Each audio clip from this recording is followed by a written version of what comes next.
Hello and welcome to another video where I yap on and on and on and on about how I produced a song in my bedroom. This is how I produced Second Star to the Right, or right, it's mirrored to the right. Cue the intro.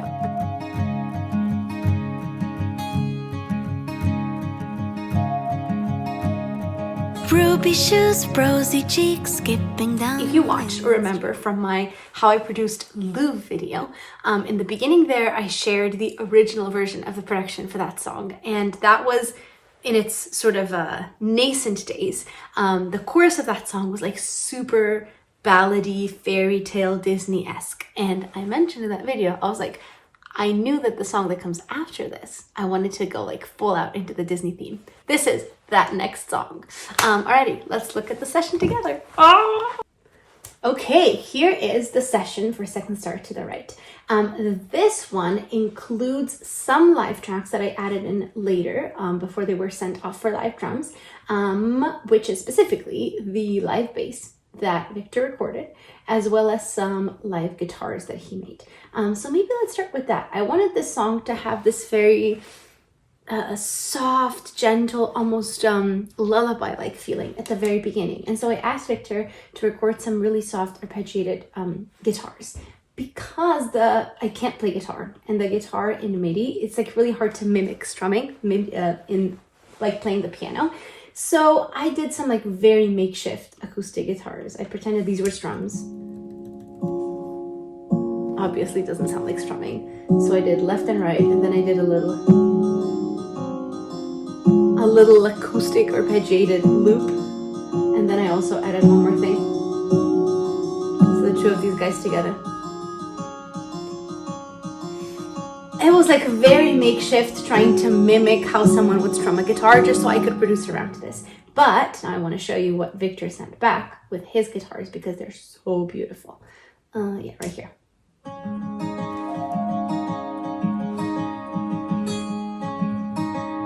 So that's much more realistic. I mean, not realistic, of course it's realistic, it's live guitar. But that's much, now you can kind of start to hear how all of that comes together. So we begin just with the guitar. Then the lead vocal enters and a little bit of a soft synth pad. So this one, if I remember correctly, yes, I actually faded it in slightly. You can hear right here.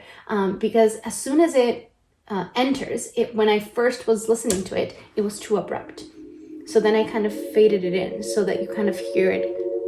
It's more atmospheric and kind of slowly, seeps its way into the song. And in general, I love this kind of production. This is usually the type of song and production that comes the easiest for me, and usually these songs come together the fastest.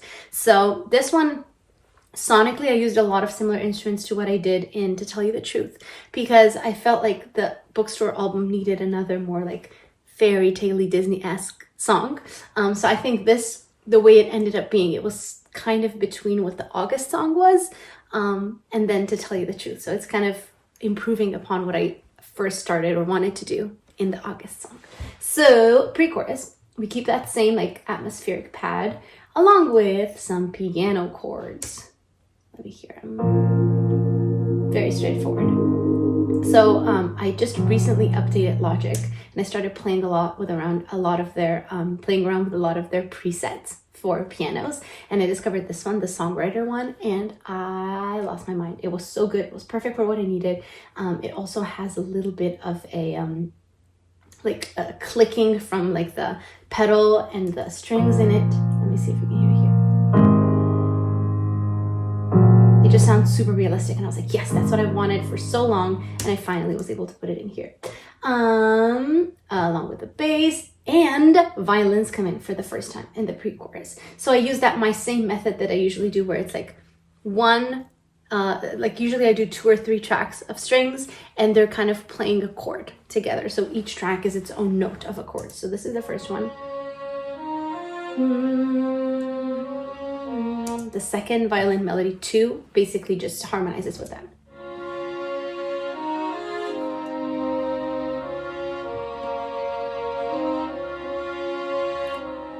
A lot of these violin or strings melodies in general, I tend to figure them out by just kind of singing along when I produce. And then as I sing, I try and figure out what those notes are on the keyboard. But usually it starts with me singing. It's just easier for me, usually, to find a melody that works because I'm kind of more comfortable improvising when I'm singing, or it's easier for me, it comes more naturally.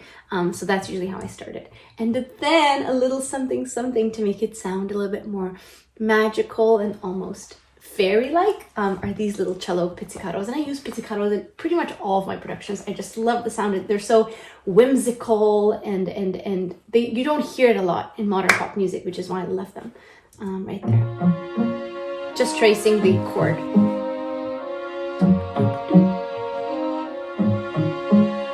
Yeah. And this entire song, Second Star to the Right refers to Neverland. And as soon as you think of Neverland, you think Peter Pan, you think Disney and all of that. And I wanted this song to just fully kind of commit to that theme and to that idea. And so this entire song really feels like it came from a Disney movie, but I kind of wanted that. It's like I said, these are some of my favorite productions to do. I think it's also because I get to use some of my knowledge of classical music, and it feels like I'm kind of like going back to my roots in a way in making these kinds of productions. But this entire song, what I had in my head was, how do we capture this magical Disney atmosphere, but also make it feel like you're sort of floating in the night sky? This song is about laying in your bed and watching the stars and kind of reminiscing on your younger days, but then also to almost feel like you're floating in this cartoon version of space, if that makes sense. You know how like in old school movies, or even just like Peter Pan, if you look at that, how like the sky is not like realistic sci-fi space, but it's like magical space and night sky, and how they like dance through the sky, or like fly through the sky. That's kind of what I thought about. Or also in the movie, the Peter Pan movie that they made in the early 2000s, like some of those visuals there. Anyways, let's keep going. To lead us into the first chorus, we have a harp glissando, which I figured out when I was researching this type of music to tell you the truth, that's a beautiful way to build tension. And literally all I do is I take my hand and I just slide it. I did the same thing in Oeuvre. I just slide it whoop, up, and I usually end it on whatever the tonic note is of the chord that comes next. So in this case, the first note will be D flat. So I think I did all black keys. So I just swooped it over the black keys and I ended on D flat. And it sounds like this. Right there. And then in the chorus, we have a synth pad and the piano that are just playing the chords to kind of lay the harmonic foundation. So we have two synth pads. We have this one right here. That was the same one as in the verse. This one that almost feels like a choir, again to bring in that like atmospheric, magical night sky. And we have the piano chords from before. So this for me was enough of like a harmonic foundation. Everything else from here on out is just counter melodies, basically. So we have this gorgeous celesta that traces some of the vocal melody. And it again feels like a lullaby.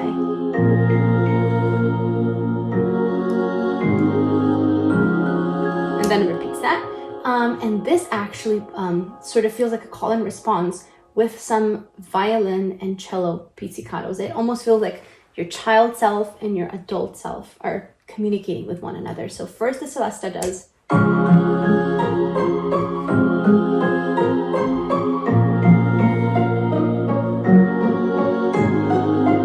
So you'll see that every third note, dum, dum, dum, bum, bum, bum, I usually increase some of the velocity in those notes, like right here, so that you can hear them better in compared to the other melodies that the strings are doing. That, and then we continue with the strings by just adding some single note / melodies. Yeah, let's do that first, actually. Let me show you. So there's one.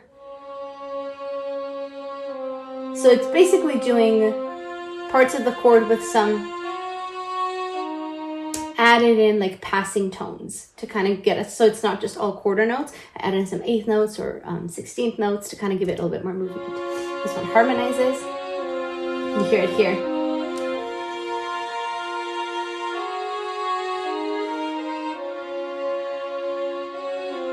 And so I really tried to play all of these all the way through when I was writing these, so that the melody is not copy pasted first half of the chorus and then the exact same the second half of the chorus. In the final version of this song, these are all played live by Yoed, who records all of my strings arrangements live. But when I was doing it in here, I wrote the arrangement using my piano. And then we have the cellos. So sometimes, so you can hear here, like, in order to create some more diversity, counterintuitively, sometimes I leave one part, or like in this case, the cello, to hold for longer while the other parts are moving, and then the cello moves when they're static. So that way, leaving some parts intentionally straightforward or holding a single note kind of counterintuitively creates the sensation of more movement, because you're like strategically offsetting when each part is moving. And then we have a second cello part. And again, it's different than the first one. And if we add this with the pizzicato strings, this is all just strings.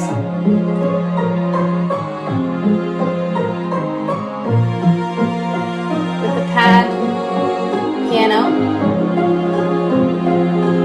celesta,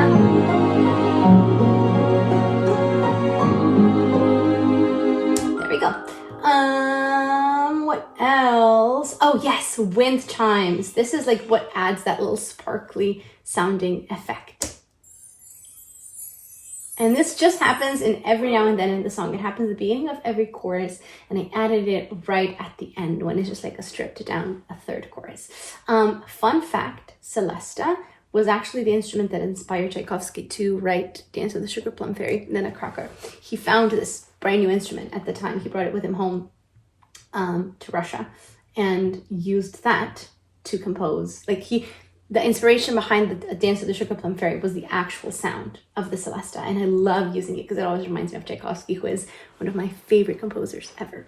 Alrighty, post-chorus. This basically just provides harmonic foundation for that main doom, doom, doom, doom melody. And I came up with that when I was writing the song on the piano. So before I even started producing it. Doesn't happen a lot, but sometimes when I do, sometimes I have an idea for a melodic hook already when I'm writing the song on the piano. Most melodic hooks for me happen in the production stage when I start adding in different instruments and playing around with different sounds. It's a little harder for me to do that when I'm just on the piano, but with this one in particular, this is one of the hooks that stayed from the piano version of the song when I was writing it, and it's this right here.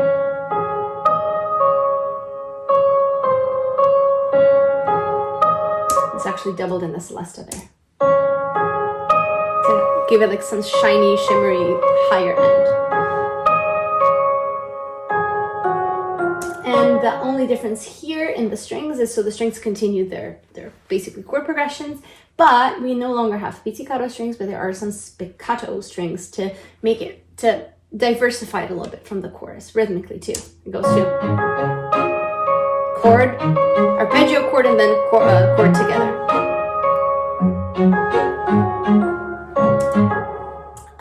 And that is our post-chorus.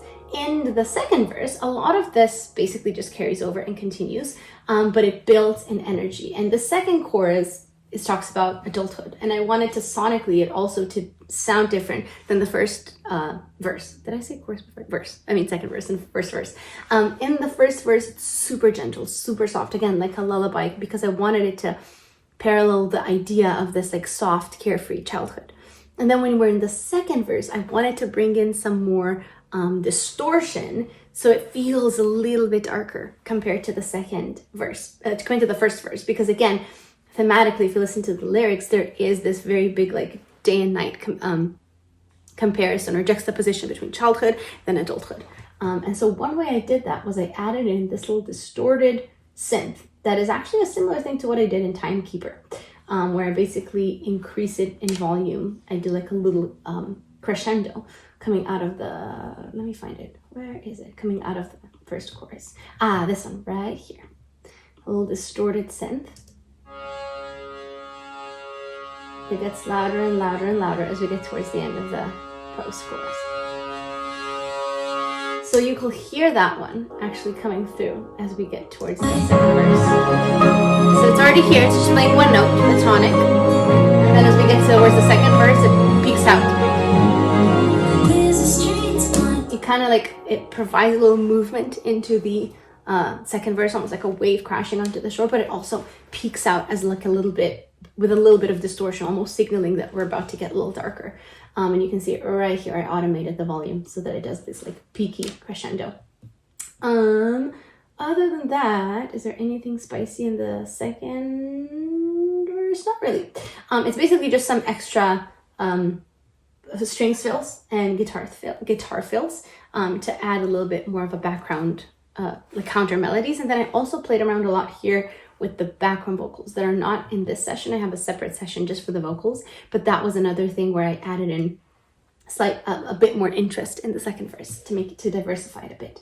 Let's see, we get to the second pre-chorus. And this one, oh, I love this one. This has a little added pizzicato melody in the cellos and strings. And these pizzicato strings were actually, I used the MIDI strings. So anything that you see here that says sustain or melody, these were then recorded live. And I'm using live versions of them in the production, in like the final version of the song.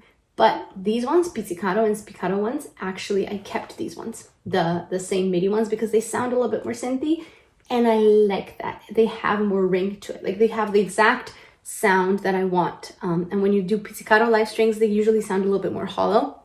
These ones are super compressed and they fill a lot of room, and I love that. So this is the melody in the second pre-chorus, right here. Nope, this one.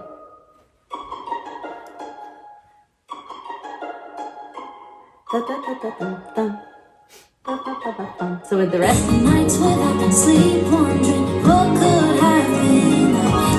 So I loved that little, I wanted just a tiny little counter melody to enter in the second pre-chorus to make it a little bit more different from the first pre-chorus, but also to add another melodic hook. I love adding hooks in the production that are different from, that are not just doubling whatever the lead vocal does, but that are introducing some new like melodic motif. And this is the one in the second pre-chorus.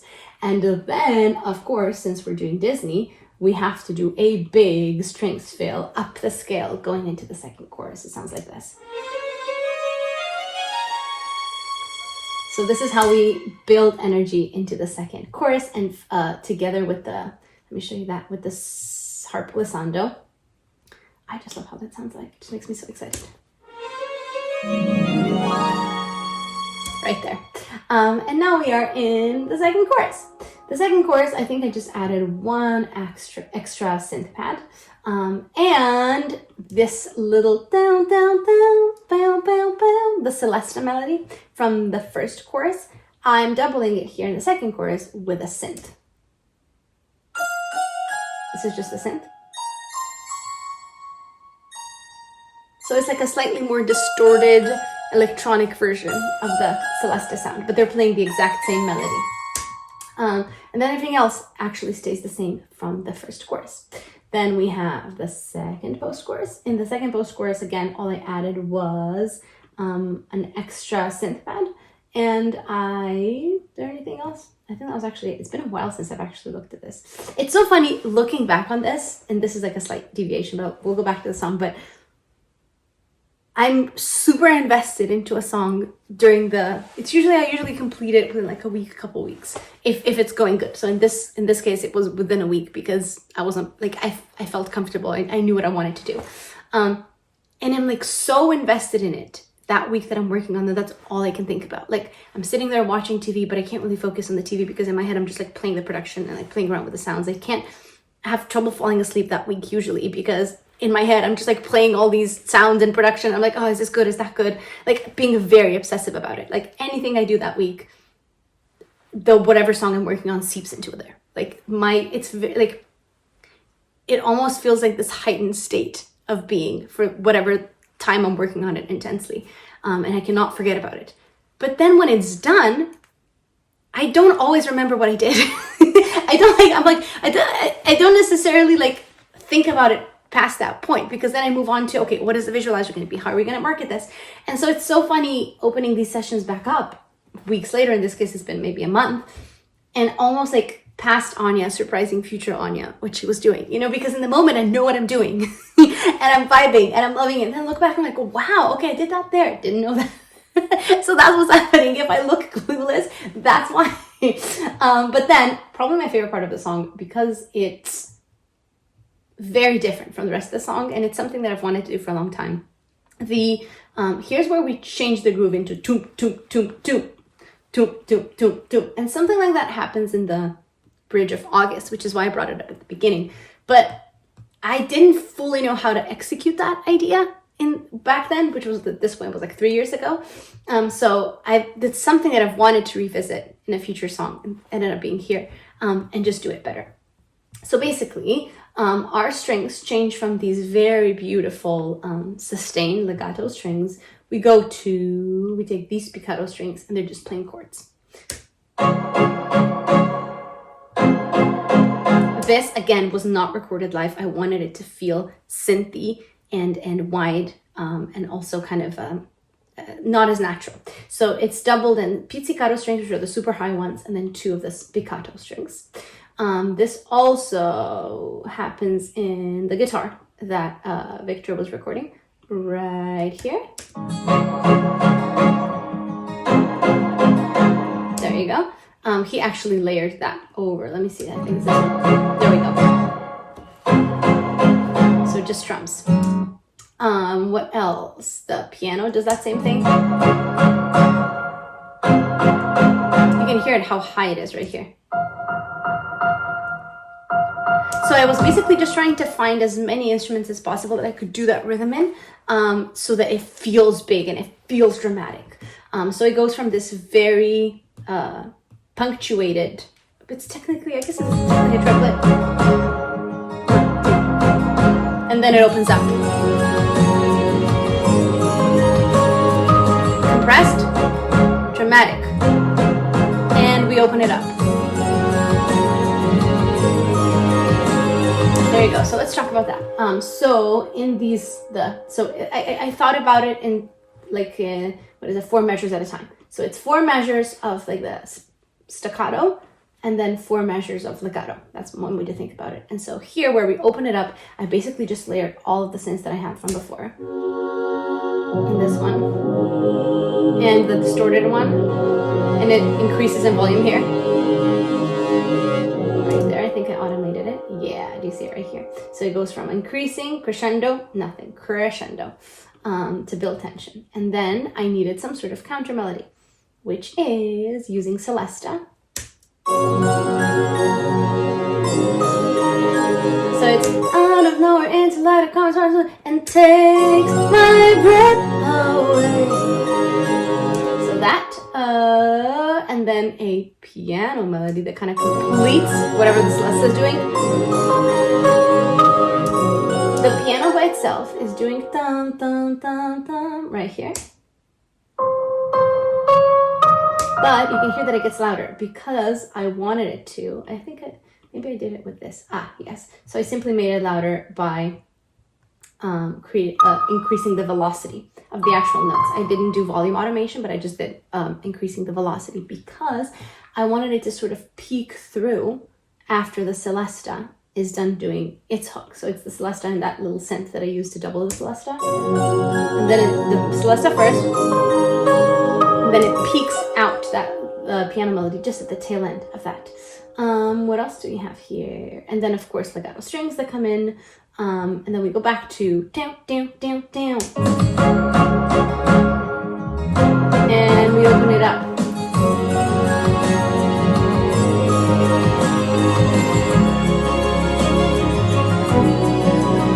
And this is where the bridge sort of settles. So first it's like going between one groove to the next groove. It's all over the place. And now it needs to settle for the second half of the bridge. And here is where one of my favorite things in the song happens, which is a surprise chord that doesn't belong in D flat major.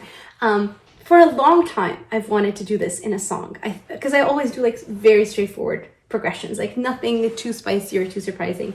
So for a long time, I was like, I wish I could at one time try out and make it work to do like not a random chord, but a surprise chord that kind of reharmonizes how you think of the melody, that kind of recontextualizes it. And so in this case, in all but one parts of the da da da da da da da of that melody, we always start it on D flat major, go to basically D flat 7, and then B flat minor. Here, I was like, what if we go from D flat major to B major? Which completely, maybe you didn't notice it, but it feels different if you listen to it. Right here. It goes from like this sort of progression that you're used to throughout the song to something that, even though you maybe don't consciously know it's a new chord, it feels new and it feels different. It feels surprising, and I like that. I wanted it to be surprising. So here's the traditional progression. Now we get into the one that's spicy a little bit. Right here. And I was like, okay, let's take advantage of this new chord and let's try and add in some new melodies to help us along. First is we introduce string spiccato. This is in the second half of the chorus that we're now settling in. We need a new melodic hook, and I went for these, which kind of reminds me of what I did in The Many Lives of Juliet, I guess.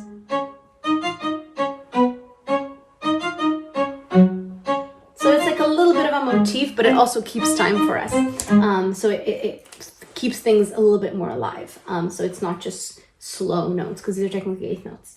And then we also have the violins that are playing, like legato violins that are playing the chords that are kind of tracing this new chord as well. Let's go from here.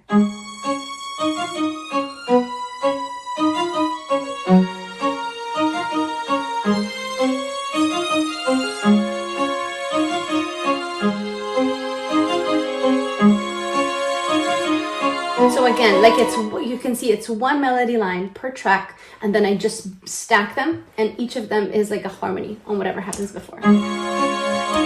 One more thing, then we'll keep going. But if you look at it rhythmically, they don't always line up. Do you see, like, let's say this one is static, well, this one moves right here, but this one is static. There's no break in the line.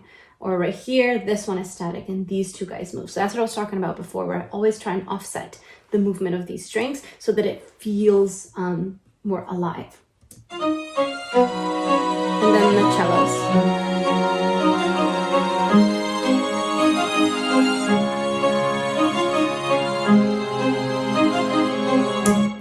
So that's where the bridge feels a little bit more settled. And then one more thing before we get to our outro / last chorus is that dramatic, it's beautifully tragic to long for the magic. So in that part, we needed something like that last hurrah of the song, if you will, the last peak that we've reached. And for that, I did this little violins fill. Huh?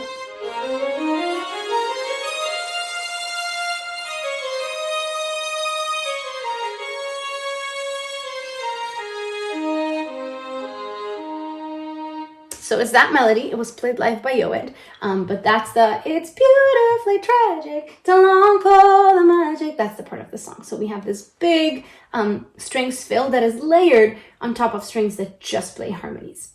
And then at the very tail end of that, I also added a little pizzicato strings that kind of like wrap the song up. So it's not there's not too abrupt of a cut between this big ending to a bridge and then this very soft, gentle last piano chorus. Right here.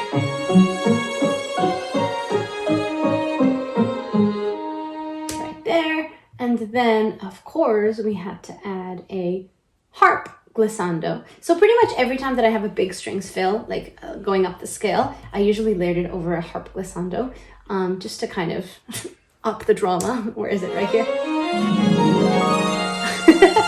And then I'm just noticing now, again, that I have a little celesta right here at the end. I think it's the same spot where the strings pizzicato play.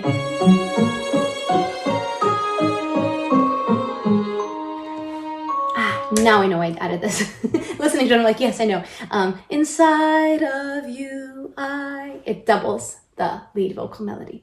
And I remember when I was working on this, I felt like I needed something that was not, because all of these other instruments, none of them are doing what the vocal is doing. And so I needed something to settle us back down. And it was that. Let's see with the scratch vocal. Dust and keep attitude, to long for the magic, only to find inside.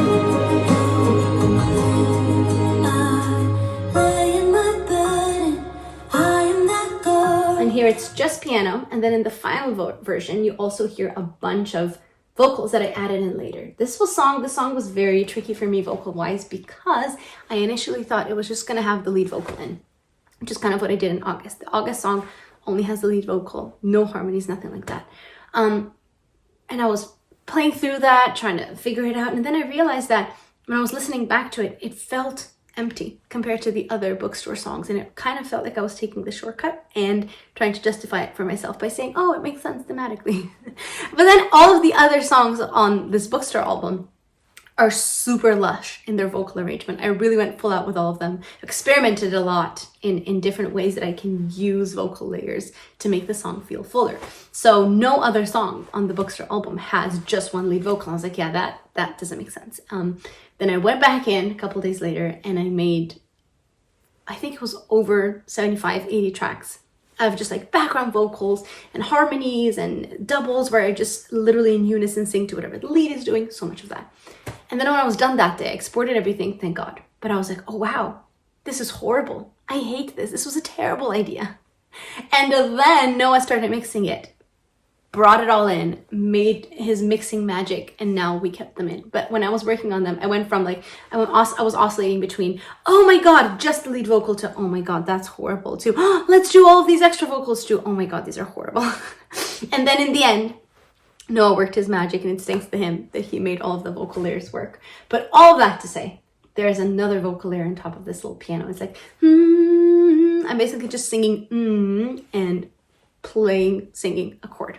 And this is where that little piano that I was talking about really shines, because you can hear a little clicking of the pedal and like little hums and little noises almost the piano makes when it's playing, and it's so much more alive than I'm used to working with, which is to say I should have updated Logic a long time ago and I didn't. But it was perfect timing for this song. And this is all of the Second Star production. You can see that I did all the tracks in blue here because it was a night sky song, and usually when I'm working on these I try to match the colors to the vibe or the overall aesthetic of the song to kind of help keep me in the mood in that aesthetic, if you will, as I'm working. And so here it was all blues. But that's that. I know I've been ranting on these, and I always say that I feel like a streamer, which I do. But it's also super fun for me. I hope you guys are enjoying this. I hope you learned something. I don't know if this meant to be like learning or just for fun facts, but let me know below if you have any questions. And if not, I'll see you on the next one. Bye!